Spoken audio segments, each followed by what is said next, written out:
Hello, Liam here from Game Production Academy again. So, if you've kept up so far with this exciting Agile series for game production, you'll know that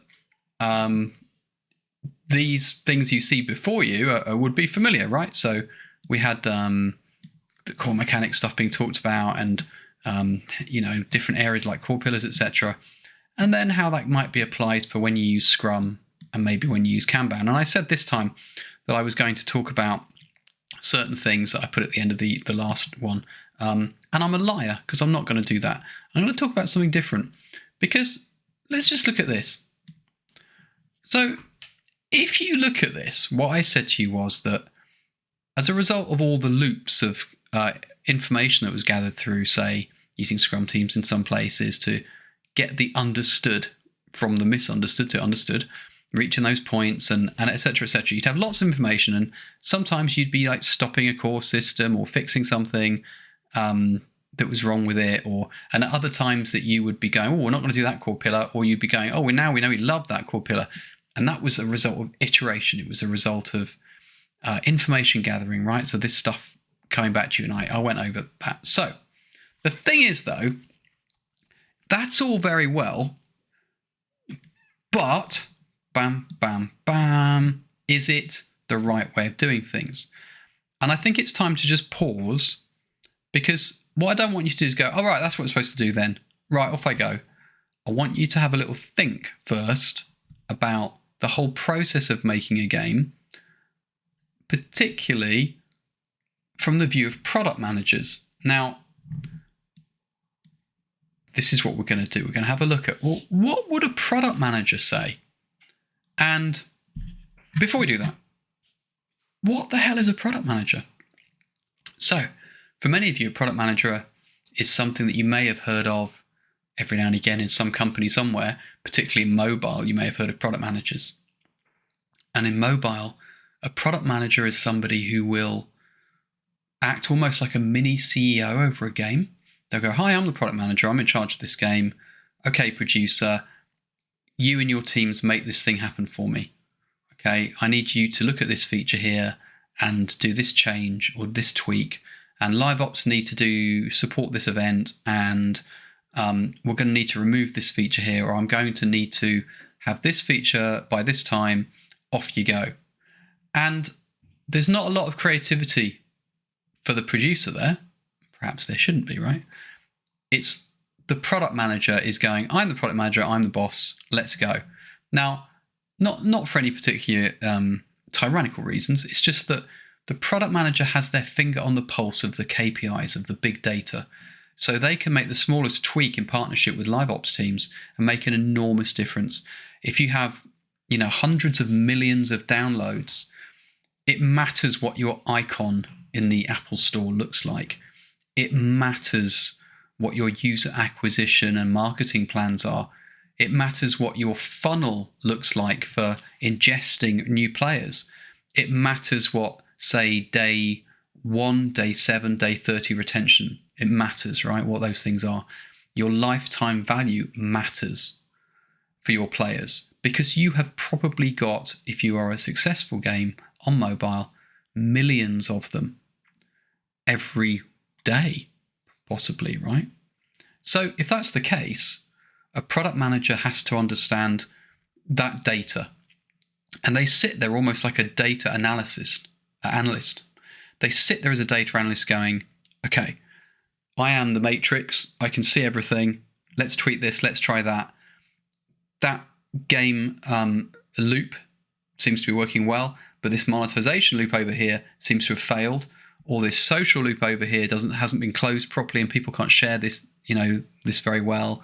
Or maybe there's a security leak, because we can see how people are playing one of the systems, overplaying it, and taking advantage of something that we put in place, and we're going to need to tweak that really fast. So that product manager is very much like a mini game owner, right? They're just getting in there and they're saying, okay, let's look at the data. Let's see what's going on. They wake up in the morning thinking matrix data, right? Let's look at all the graphs. Let's look at all the charts. Let's see what's happening. What do we need to do? And that's their life, right? That's product manager life. However, the mobile game product manager is not an industry, rest of the world industry, outside of the games industry, product manager. So if you're a product manager in, say, Rolls-Royce, or you're a product manager in, say, any product development going on anywhere else, your job is not to be a mini CEO, really. Your job is much different to that. Your job is going to be far more about the business, far more about things like the 5 whys. Ask the why question. Why are we doing this? Ask that 5 times. Going to be far more about the business and process analysis together, being able to justify a business plan, being able to look at multiple solutions to problems. And you work far more closely with the end user, the customers, in designing and changing and improving a product. And you are very familiar with concepts like rapid prototyping and rapid deployments and CI/CD, and just being able to very quickly get a product to market. But getting that product to market as a product manager in other industries, you will have had an enormous amount of preemptive analysis, discovery analysis, which was fed by marketing and fed by lots and lots and lots and lots of material out there in the form of big data, which has been analyzed by companies and are willing to sell it to you or present it to you for free. So you can get a really good idea of your customer, the possible customer journey, where there might be a niche market where you can improve their lives, what the customer's problem is that you're trying to solve, etc., etc. That's very different to the day-to-day running of a mobile game. If we look at PC console, it's very unusual that product management is talked about or understood. And I say this as somebody who isn't just a veteran in the industry, but talks to a lot of others. And believe me, product management isn't widely understood across PC and console. And you remember that when I was talking about things here, I was saying within your walled garden, right, within your underground bunker, you're all getting on with it, okay? And if you think about it, at no point did I mention at all marketing, product management,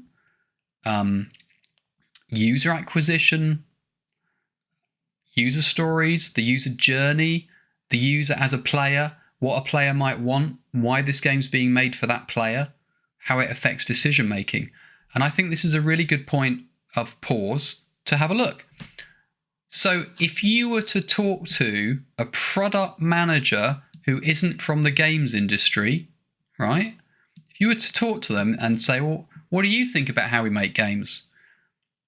They might say, well, hang on, why have you picked those pillars? So let's say they work for your company. They go, well, why are we picking those pillars? And you'll say, oh, well, we're picking those pillars because the creative director wrote this great pitch and he presented it to the guys, probably guys, right? To those middle-aged white guys up there who've got the money, presented it to them and they went, yeah, that sounds like the sort of thing that a teenage girl would love in a game. Let's do that. And you say, well, okay, well, why are we picking those core mechanics? And because the creative director talked to the design director and together they thought, yeah, this would be awesome. That would be something no one's done before in a game. Oh, right. Okay. Well, why do you think our vision's a good idea in the first place? And they would say to you, well, because it's been signed off. Our vision is our concept. It's been signed off, it's been greenlit. So it's been funded. Let's go. Yeah, but why do you think it's a good idea? And when a product manager is asking you that, they're talking about money. They're talking about demand. They're talking about, are you fulfilling a customer need? Are you fixing a problem that the customer has? And I'll give you an example of that. If you look at project management, when the cloud was well established as a service point, which was affordable and had a lot of REST APIs and had a lot of developers who knew how to work with the cloud and within the cloud, you found that there was an explosion of apps, right? one of the really interesting ones was project management. So we went from, say, Jira used to be install it on your own machine world, right? It suddenly became cloud as well. More and more popular on the cloud, of course. But a lot of other project management solutions sprang up. So, I mean, there were bucket loads of them, right? And you probably use things. You probably use some of them like Monday or Asana or Basecamp, right? Each of which is trying to do something that solves a problem. Now, these days, if you're on social media, you'll find these little sponsored adverts where somebody goes, I've got a problem and I'm not an idiot, so I solve my problems using a cloud-based app. And there's quite a lot of them, right? And they explain what their problem is. Oh, you won't believe it. I used to spend all this time trying to do these project management stuff on my own, but now I use bang, bang, bang. Phew. Now I can sit back on that beach because I'm a digital nomad. Woo. Where did that come from? It came from product managers. It came from product managers going, there is a problem we can solve. And the favorite kind of problem they have is a niche, right, that crosses two areas, because that's a great target market. It's a target market which is smaller than a more competitive market. It's smaller, it's less competitive, as I've implied. And you can solve a lot of your problems around design and what may or may not appeal to a smaller core audience in that way, right, the niche, and then expand it outwards. Doesn't sound a lot like AAA game making, does it? Doesn't sound a lot like big budget console games, right? So next question here is, will it still be a good idea in 3 years when we go live? Interesting point, right? Now, most product managers are used to working with new, innovative, lean startup type products, which might only take sometimes weeks to get to market, because they just grab stuff off the shelf and go, slot this together, bang, let's go. And also they use a lot of smoke and mirrors. They use a lot of set interfaces that they can just knock up, and a lot of kind of like options on menus that aren't really live, but if somebody clicks on it, it goes, oh, are you interested in this feature? Because if you are, we'll add you to the list and, blah, blah, blah. And we might make this feature because every time somebody clicks on it, we realize it's valuable. And so there's, it's a different world, right? And it was, in my opinion, a lot of it was explosive growth around product management because of cloud-based apps, frankly, and the ease with which you could develop solutions to problems and get them out there live quickly. Once it's out there live, because as well with cloud, like AWS, etc., you've got big data available to you much cheaper, which means that there's now a really big demand for data analysts, not just data analysts, but data scientists generally, and people who know how to efficiently store and retrieve data, right, and put all of that together. There's a lot of extremely clever data people out there earning a lot of money, rightfully so, because they can present to you a filtered view of the data so that you can make use of it. Okay, they can also present you with a completely useless bunch of data that you've got no idea what to do with. So that's where product management is best served through exposure to training and exposure to best practices, etc., to learn, like, how do we use our data people. Now, will it still be a good idea in 3 years when we go live? Therefore, becomes a very odd question for a product manager, because they'll be like, well, what do you mean? You mean 3 months, right? Not 3 years. You wouldn't, what kind of idiot would go live in 3 years? That's like the old days of waterfall, IBM, where they started an idea, 3 years later they delivered it and no one wanted it anymore. And they were like, oh, no one said we wanted that. Why did you make that? It's like, why have we gone back to the 1990s, 1980s, 1970s? What are we doing?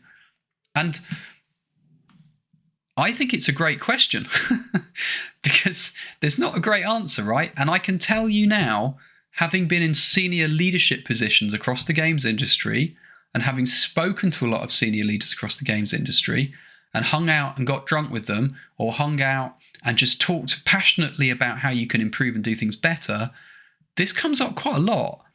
People go, well, I'm the boss, so I must know what I'm doing. And I've been in this industry for 30 years, so I know what makes a good game. But they're the same people who have cancelled 5 IPs last year, and because they decided, I was going to say realised, but they decided for whatever reason that these things weren't going to make it to market. Right? Why? What was that? Was that based on data? Was it based on product management expertise and evaluation, or was it based upon some, again, mostly blokes deciding, oh, I don't like it? Now, 3 years is a long time. I use it because some of the bigger games can take 3 years, right? And of course have a huge investment with hundreds of people. Of course, your game might already be out, in which case there's different questions, aren't there? There's, well, how's the game doing, and where's the data, and did you put data hooks everywhere so I can see the user journey? In other words, the customer journey, right? So can I see where the gamers get stuck, where they give up? Can I see how long they generally play a game, etc., etc.? The kind of things which is really normal on mobile. And I remember a lot of this coming up about 8 years ago, maybe, when big data and cloud became a thing, where people got to think about this, and design teams were like, oh, right, yeah, I'm going to have to put hooks in, aren't I? And I remember seeing some presentations from World of Warcraft designers who were saying, we've put a tutorial together, and we can now, using those hooks, we can look at when people stop playing our tutorial and when they give up. So we can track when things are too hard. And it was the advent of a lot of live tweaks around like A/B testing and saying, is it better if we use X or Y, and being able to change things fairly fast. And of course now, again in mobile, that's almost a fine art, right? Where you can just tweak things really fast and do quite sophisticated versioning testing to see what's more popular and what isn't. And when you're dealing with millions of people, if you can improve something by 1%, that's a lot, right? Arguably, with a AAA game, with a PC console game, it's not a lot. And a lot of it is front-loaded into purchase price, unless it's free to play. And so there's a lot to think about, right? There's a lot to think about. But product managers, they tend to know a lot about this area because they come outside of the games industry. They come from business modeling backgrounds. They come from, they've probably got MBAs, or if they haven't, they're really interested in modeling economic models and modeling, monetization and things like that. I would say, though, that it would be very difficult for you to find a product manager from outside the games industry who can waltz in and understand monetization on day one. It's just that they have a propensity for business and process analysis skills, which means that they can pick it up pretty quick, but they won't just know it. So this question here, right? You mean marketing has to wait for 3 years? Does sound a bit mad, right? You're like, well, hang on. Surely marketing was the partner from the start. Because what does marketing do? And I can maybe call it marketing and community these days. Marketing and community will build you a fan base. And that loyal fan base are excited. They want your game to come out. Maybe they want to have early access. Maybe they want it kickstarted. Maybe they want whatever. Maybe they want to be on a waiting list, right? To be able to get their hands on that game early. You build this passionate fan base. And marketing and community are often, again, involved at the end. And at the beginning and then in the middle, what they do is they put out some trailers. And then they kind of go back to sleep. And then eventually they wake up and go, oh, right, so now you're at near launch stage. That's the bit where I get involved then. Here's your marketing team. Let's go. So what's the game about? Now, if you think about Agile, where, I haven't mentioned this explicitly, but really you're looking at parachuting in people from the worthwhile teams as part of the development process, right? You really expect people like QA to be part of development from the start. They should be in a team. They should be ensuring that quality is high and bug count is low. And if you've got them as part of a team who are part of developing features, etc., they can understand and write their test plans, get it all ready. Why should marketing and community be any different? Why would you just hand it to them when you go live? If they are involved from the start, then you can have things like the Star Citizen model, right? In which the audience is involved in funding the game. The fan base funds the game, and you are releasing bits of the game in advance, right? To keep them excited. And in the meanwhile, you're creating more and more features. Now, I'm not saying use that as a model. I'm just saying it exists out there. Again, in mobile, marketing can almost propose the game idea, right? With product management help. They can say, well, we think we could really push this thing. Well, how about you make a game? And that's because you make a game a lot quicker. Now, bear in mind as well, though, that once you've made that game in mobile, you have to get it on the stores, pay percentages, support multiple platforms, support multiple screens and whatever, right? Devices. So it becomes very expensive too. So you have to be prepared to scale up and pay for that scaling. With PC and mobile, it really can be the case that you start seeing a video at a conference, right, or a particularly important date. Maybe it's E3, maybe it's whatever. And that's the first time that even people on the team who are working on this game have seen anything about the game anywhere in public. And it really might be years after they started work on it. And you have to ask yourself at that point, well, is it going to be successful then? Because if this was mobile or product management in other industries, that product would have been released far smaller and in a state of not being finished, not in secrecy, but with a fanfare to see if we are actually solving a problem that exists. Does the problem exist? Now, you're making a game. So what problem are you solving? It's almost like you're saying there's an itch that needs to be scratched in our players, potential players. They just don't realize it. And this is the game that's going to scratch that itch, right? This is going to be that game that they don't even realize they need yet. Now, that has to be marketed, right? And you need data. A product manager would say you need data to back up how you push a game, what message you give out. Otherwise, you're going to missell. The same way that so many movies get missold by advertisers who haven't seen the film, don't understand it, and they just push the wrong message, right? And you see it happen a lot where a film's been pushed to a completely wrong audience.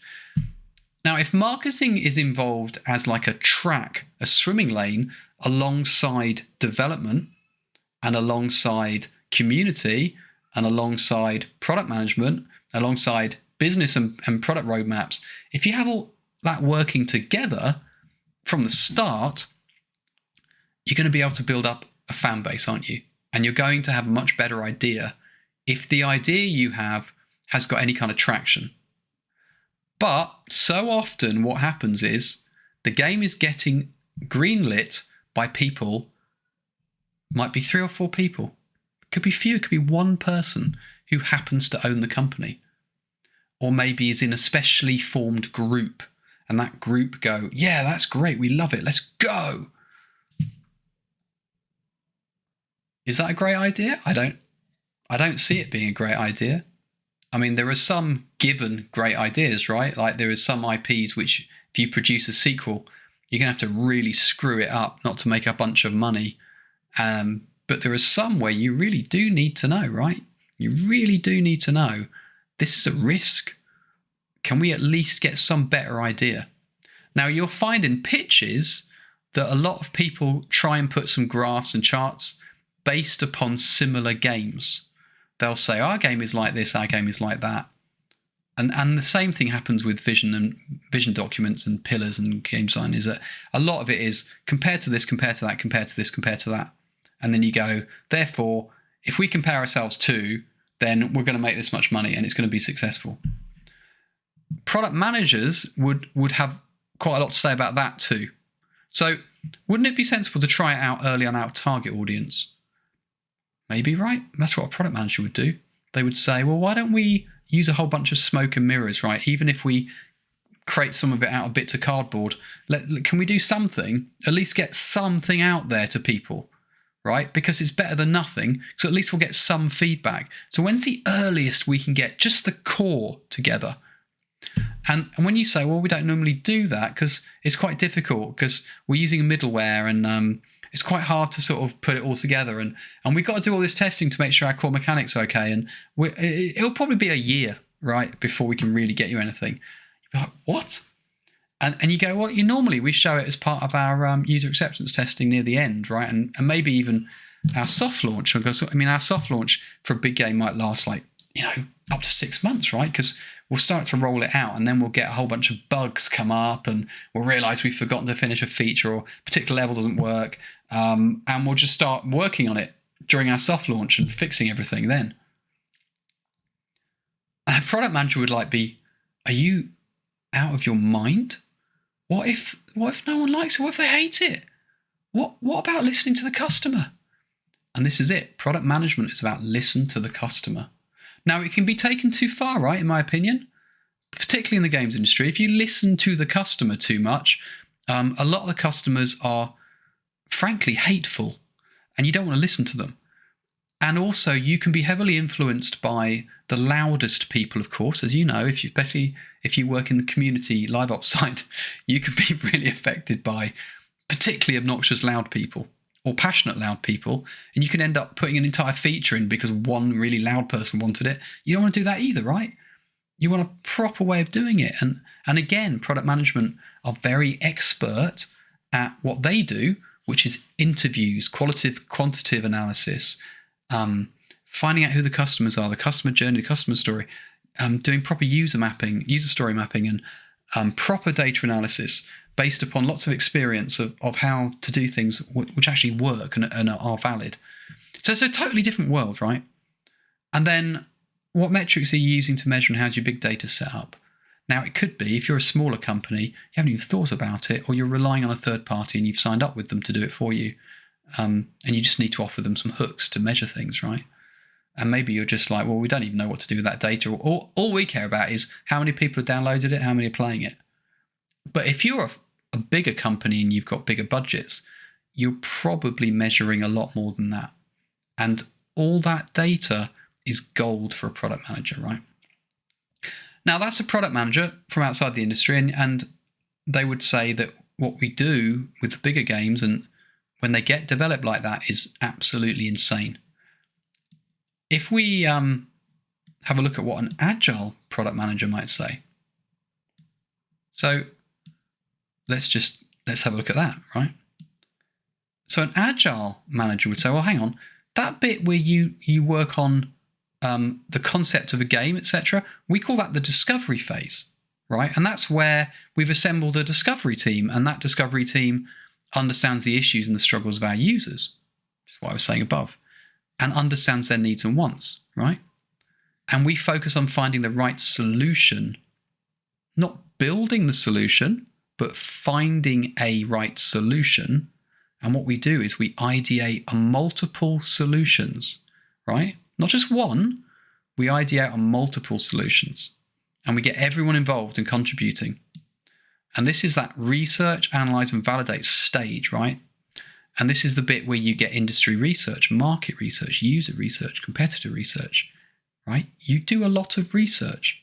Now, you can argue, many do, that in the games industry, you can't do that so much if you're making a big game, because it just doesn't work like that, because you don't really know, right? No one really knows. Now, you could have said that in any industry about anything, right? The fact is that you do know, you can know, and research can help. Now, you might argue that it always needs that special source, right, that no one can really put into numbers. Sure, of course. Otherwise, we wouldn't be creatives in a creative industry getting all excited about completely stupid, crazy things. We'd work in a bank, right? But you can be greatly aided. So if you don't know anything that's happening really, and you've been, for the last year, you've just been head down working on, say, a battle royale, right? And then you look up and you look around and you go, oh crap, actually, battle royales really are soaked. It's just saturated. There's just so much competition. What am I doing? I can't compete with them. And then you can go, okay, that's fine. Let's pivot a little bit. Let's look at the research. Okay, well, it looks like there's an overlap here, which is really interesting. So if I change my game to be more about this niche area here, it looks like it could be some great interest. Let's do that, right? And then in 6 months' time, you might have another look and pivot a little bit more, or maybe you'll do it every week, right? That's what an agile product manager would say that you should be doing. Not making a game so hard, we're just going to have to hang on there, and 3 years later, we're just going to have to get up from sleeping under our desks, dump those pizza boxes, and just, see what the game's looking like then. It's like, really? Who does that? We do. In the games industry, we do. That's what we do. Not everybody, but it's what a lot of people do. They say, oh, well, we have an incubator team, and they're going to visit your studio because it's like a big corporate game studio, games industry, veteran, corporation. We're going to come visit you next month. So show us what you've got, and we'll tell you if it'll go ahead or not. Based on what? Based on data? No. Based on if they like it or not. Based on if they think there's something there. What if they're in a bad mood? It will change their mind. We know this from cognitive dissonance. We know this from psychology, just general, everything, right? Neuroscience. People's moods change.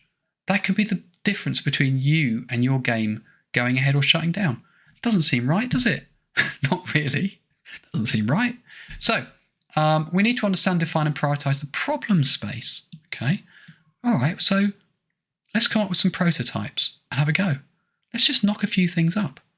Let's simulate the experience that validates our ideas, right? So this is the iterate, converge, and diverge regularly, which means you go off, try something, come back, show it to each other, go off, try something else, come back, show it to each other, get feedback that way, see what everyone's working on, see what's going to work.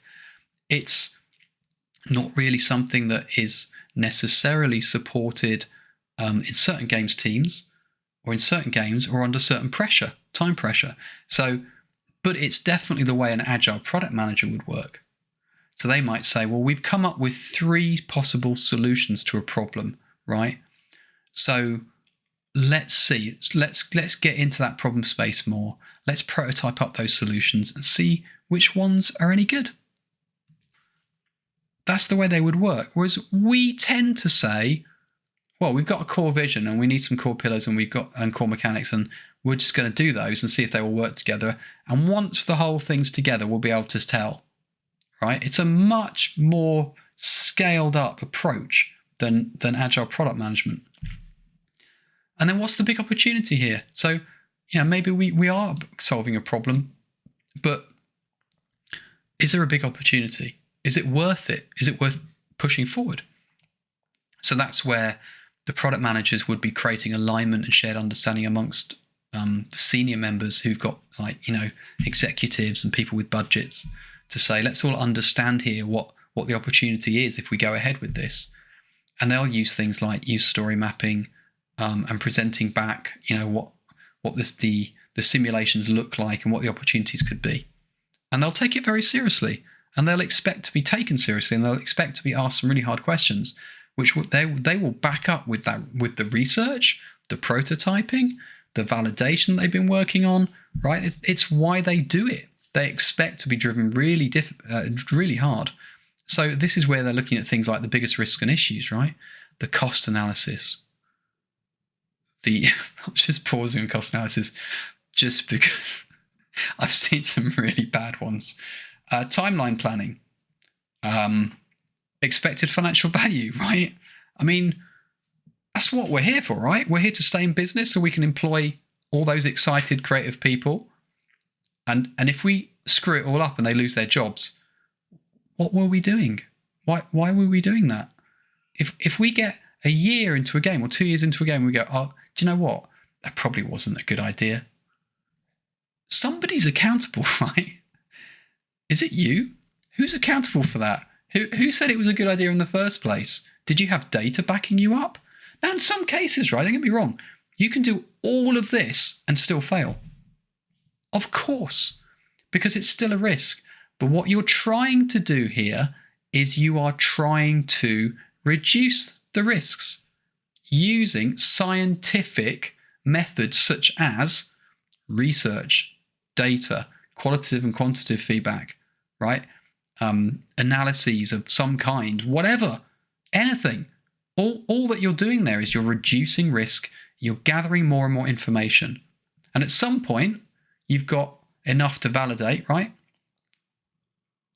And at some point, you've got enough to produce some kind of product roadmap. Now, you might go back to the beginning at this point. You might be told, well, no, that's you know what, you've presented something and we all know you've had a great shot at this, but it doesn't look like it's a big opportunity. Let's not do it. Yeah, okay, yeah, sure. That's fine. We'll have another go, or we'll try something different, or we'll try one of the other solutions, or whatever. Or they'll continue, right? But this is where you get your draft plan of attack, your clear prioritization as well. Risks addressed directly and dependencies visualized. So you can do quite a lot at this point to say, look, if we're going to go ahead with this, this is what it's going to look like, right? So here's roughly what order we're going to do things in, priorities and dependencies.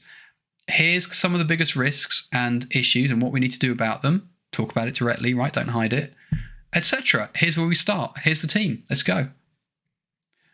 And then if we continue, we're like, well, let's work on delivering something then. Okay. And you assemble your delivery team and off you go. And that's where these terms like MVP come from, right? Which came from product management, didn't come from the games industry. Your minimum viable product, or your minimum lovable product is quite popular too. Okay. If you think about minimum viable product, it suggests a very functional product, doesn't it? Like if you're looking at a game, it's like, well, what's the minimum functional kind of game that we're looking at here? MLP, minimum lovable product, is what's the smallest kind of product you could deliver which the customer would still love, which is different. That's not functional. That's solving a problem. Or giving them a great deal of entertainment and excitement. Okay, there's a difference there. I just mentioned that because you might come across these terms. And so that is your delivery phase, right? Your continuous delivery phase. But if you look at what it looks like is a whole bunch of people have gone off and designed some stuff and had a go at analyzing it, right? Your discovery team. And then they just hand it over to your delivery team. And probably some of the people on the discovery team, I'm just going to make you sick, do go over to help with the delivery team. Okay. But that's not very agile, is it? Not really. That bit's not very agile, where you just hand something over to another team and walk off. I grabbed this off of the, I can't remember now. The link's on the Miro. But it's problem space and solution space, right? And it's this product management thing where you say, right, what's the challenge? Let's understand. We need to define it. But those things go hand in hand, right? The understanding and the defining go hand in hand.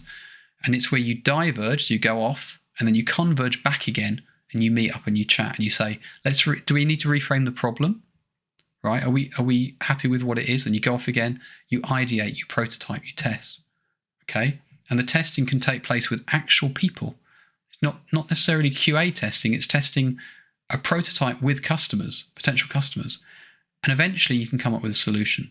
Okay? So you're going from the problem space to the solution space. So, okay, that's what an agile product manager might say. And I put the word agile in there because I want to start talking about the fact that sort of your agile discovery team, your agile delivery team is very much based upon agile methodologies around things like Scrum and Kanban and different things, but also kind of a bit more of the scaled agile things. But really, most product managers these days understand quite a lot about agile and how it works and whatever else. However, but it's a bit waterfall, isn't it? Because this bit here is like you're getting some nice sort of like, let's say, Scrum-based ideation going on here, where you go off, get information, come back, but then you just hand it over to some other team to make. Now, continuous discovery agile proponent. So here's a new one. So there are people who in the last sort of 5 years or so, probably, have tried to do something about that waterfallness by saying, well, hang on, the discovery team's just handed some stuff off to us to make. That's not very agile. What happened to the close collaboration across departments and teams? Why don't we integrate discovery with building and all work together? And this is that kind of thing here, right? Is I like this dual track is not dual track. Nice. See what you did there. So if you look here, it's like this is how it kind of started off with people thinking about it, which was discovery work uses time-boxed experiments to learn and test ideas, right? And that's what we were talking about on the left-hand side. So it's where you have all these different things being tried out, and it maximizes learning velocity, which is very agile. It's great. To a point. And then you have this kind of, looking at it from a slightly larger, bigger scale, you have this, well, there's discovery on the top and there's development on the bottom, right? And discovery, learning, and this is dual agile, by the way. This is this dual track idea that instead of them handing over, they can work together. So discovery and development can work together. So you have this learning velocity that I just showed you, right? Maximizing that learning. So here you can just be creating ideas and trying things out. But below it, at the same time, you can have a development velocity, okay, which is high quality shippable software is their goal, where they want something shippable at cadence, right? So there's a cadence, and it might be monthly, it might be daily. It depends on the product. And release, measure, learn. So you actually get something out there to be tested on, okay? And it's just saying, look, you can actually have a dual track. You can do the discovery, and anything that's coming up there, this development team can be knocking it out, can be trying to actually make it happen, right? And every bit of ideas, problems, etc., anything that comes up here either gets killed, right?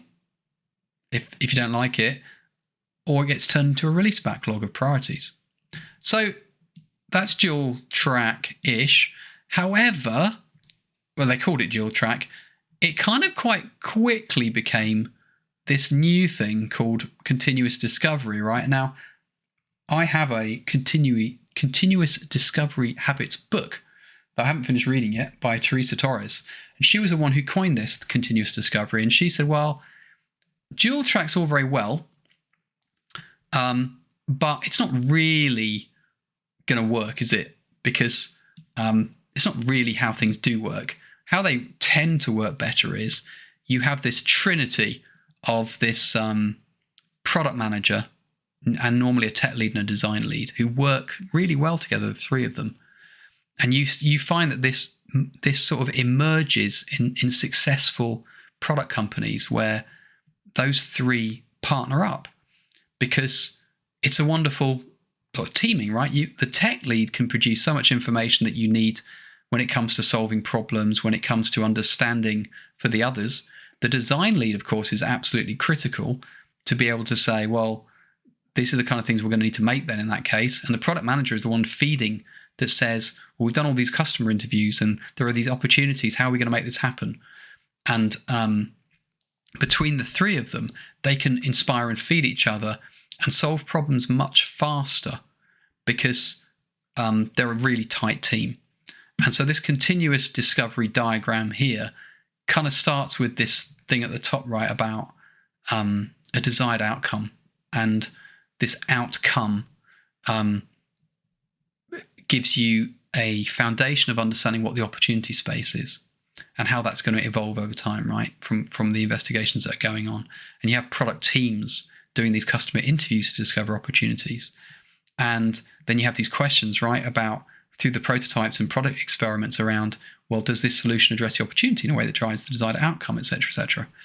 And I'm not going to go into this bit in great detail because I haven't finished reading the book. So I don't really understand all of it yet, to be honest with you. But I do understand enough to say that this has become very popular, not in the games industry, but elsewhere, right? This has really become very popular, continuous discovery. And it's continuous discovery that teams up product manager, designer, tech lead, and discovery and development in a much more positive way, because it says you're not just trying to solve a single problem what you're trying to do is continuously discover opportunities, analyze those opportunities and see if there are solutions. And if there are solutions, try making them. But it's all very fluid, right? The outcome can change, the opportunities can change. And it's an ongoing thing where instead of talking about feature teams making features, you have product teams who are working in different areas of the product to actually come up with multiple solutions. And at some point, those solutions will come together. Now, a really important thing that you should know here is that, and I've mentioned this, I think, once or twice, is this idea of outcome over output. Okay. Now, product management talks about this a lot. And believe me, I've got a bunch of product management experience and a bunch of product management books. And they all say the same thing, as does my experience, which is, for God's sake, stop making things. Like if you've seen your favorite cloud-based app 2 years ago compared to today, one thing that will probably annoy you is that they've managed to add about 12,000 features to it and hired a team of 300 people. And it used to be the simplest thing in the world, and now it's an absolute ball ache to use. That's because they've just added feature. And it's well known now that if you run the figures, about 80% of all features are never used, right? I have got a mobile phone. I don't know how to use my smartphone. I know how to use it for me in a very sort of like primitive way, but I don't know how to use it compared to, say, my daughter, right? Or my niece. I don't know, because they can go and they suddenly copied a photo and pasted it over here, and they know how to do things and move things around. And I'm like, what's up, bloody young people? Because what do you do when you put out a new operating system? You add loads of shit to it. And that is not outcome-based product development. And it's the same with games. If you've got a game out there and you look at opportunities, those opportunities are not necessarily more and more features. The opportunity could be to solve your tech debt. The opportunity could be to dig into customer feedback about certain things and fix problems. The opportunity could be to make it a high quality product that you're offering, right? It could be the opportunity is that you need to improve, say, your publishing solutions, because making content and selling it is too difficult at the moment. It could be that your opportunity is around, say, the content generating economy, right? And how you can help content creators make money. And it doesn't have to be new features. You don't have to keep adding new things. And again, you see that people look at this in terms of output. They get judged on it. How many features have you released? How come you haven't put out those 13 features in the last year that we asked for? And you could say, like a product manager can say, because they offered no value of any kind. They were just cost. They didn't solve a problem that was important. They solved a problem from 3 years ago, but no one cares about it now. And also, it could be that we've just shelved it, right? We've put it to one side, maybe in our backlog. We deprioritize those features because more important things with higher value, lower cost, higher impact on our customers come up instead. So, and again, now we're back to production again, right? Because we're back to making prioritization decisions. We're back to looking at, why do you choose to do a thing? And I gave this little rant when I was looking at estimating work. Like, ask the bloody questions like, well, why are we doing that? That's a stupid idea. No one needs that. No one wants that. All you're doing is eating up our time. We don't want to do that. You can't beat vodka in the morning. So you need to look at these things and you need to go, wow, that's a big world, isn't it? There's a big world of different knowledge out there, right? So continuous discovery, dual track, right? These are clever people who have gone out into the real world, are working for real companies outside of the games industry, and are working in an agile state and are working in a lean state and are trying to marry up lean agile knowledge. They're trying to use the best practices they can. They're trying to discover things as they go, right? Improve, continuous improvement, right? Is all about this sort of thing too. How do I change the way I'm doing something? Well, maybe you need to change the way that you're making your game, right? Maybe it's not just about should I be using a Scrum team or a Kanban team? It's, hang on, why the hell are we making this game anyway? Who said it was a good idea? Right? Just that, have that eureka moment of like, what the hell? Where's our product management?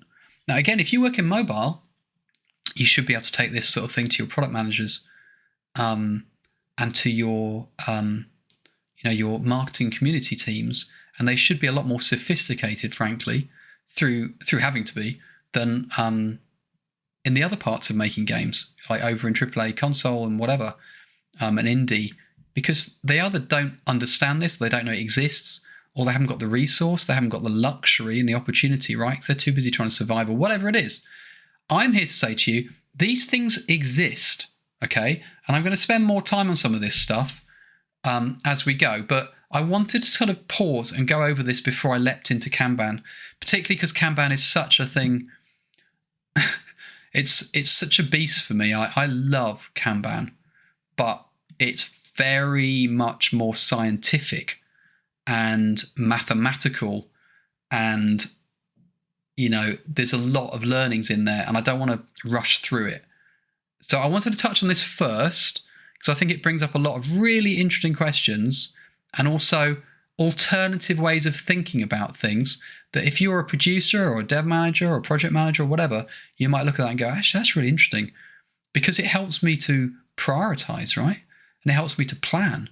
It helps me to know, well, what are the success metrics of our game going to be? Have I even asked that question? Do I know? Oh, am I nearing launch? Are we live? Like, where should I be prioritizing the efforts of these teams? What should they be working on? That surely we shouldn't just be knocking out feature after feature after feature. We should be looking at what the opportunity space is here, right? Let's pause and think about it. It feeds back to your roadmap, doesn't it? If you've seen my roadmap chat, it feeds back to that.